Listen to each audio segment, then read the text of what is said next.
Hi, this is Grandpa from Grammy and Grandpa Read, and today's story is a Scooby-Doo special. It's called The Phantom Cowboy. It's by Jesse Leon McCann and illustrated by Duendes del Sur. Hope you guys like Scooby-Doo books. I sure do. Yeehaw! Shaggy shouted as he and his friends from Mystery Inc. had just arrived at Phantom Gulch, a real-life western ghost town.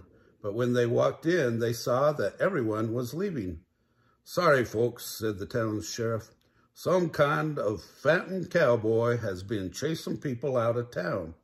He won't leave us alone, and he scared off all our visitors.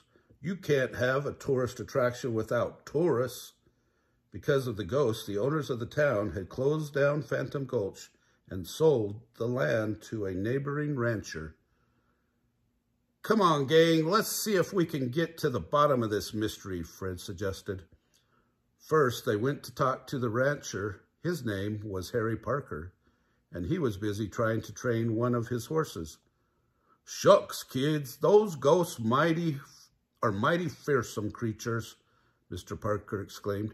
"If I was you, I'd vamoose before they come back again."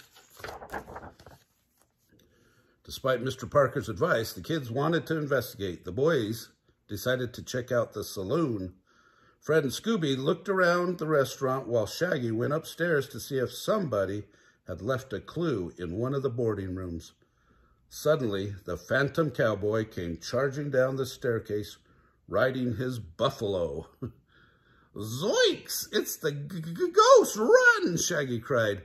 He ran down the stairs as fast as he could. The Phantom Cowboy spun a lasso over his head. He was trying to rope Shaggy in. "Run, Raggy, run!" Scooby hollered. The group rushed outside, passing a shocked Velma and Daphne. After a few tries, the Phantom Cowboy caught Shaggy with his lasso. "Like help!" cried Shaggy as the cowboy's buffalo pulled him away from his friends. Fred and Scooby-Doo raced behind the Phantom Cowboy, trying to rescue Shaggy, but the buffalo was fast. The cowboy turned and pointed at the rest of the gang. "Leave here now," he called in a booming voice, "or I'll come back and get y'all." Scooby was determined to save his best friend. It didn't take long for him to catch Shaggy's scent. He bounded down the street and quickly found a clue: Shaggy's peanut butter and jelly sandwich. "Ris-ray!" he exclaimed.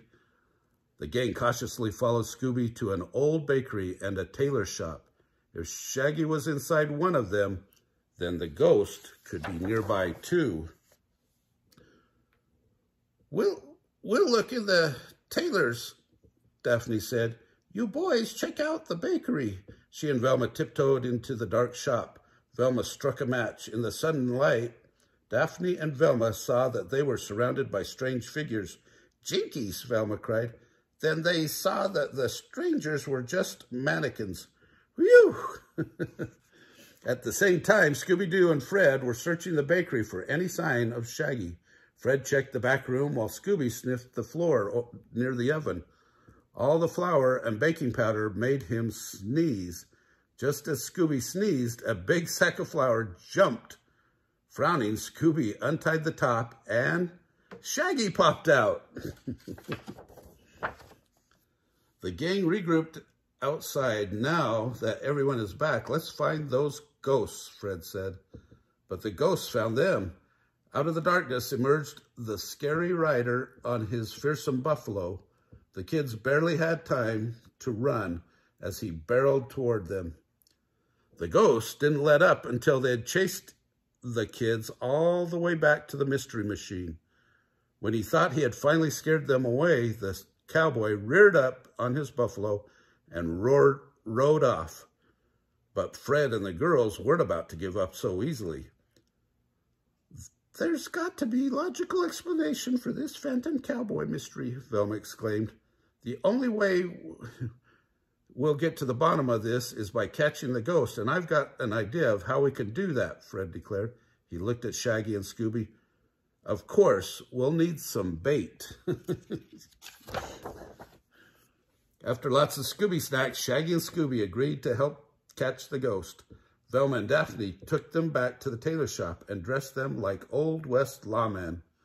While Fred and the girls went to set up the trap, Shaggy and Scooby found the cowboy in the desert outside town. "Deputy Scoobert," Shaggy said in his best cowboy voice, "a couple of mangy varmints have a roast without a campfire permit." The phantom cowboy and his buffalo growled angrily at Shaggy and Scooby.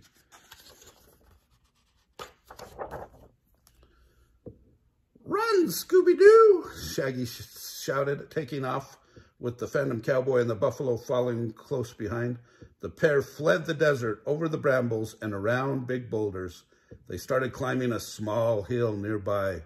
The ghost stayed right with them, and Shaggy and Scooby were quickly running out of steam.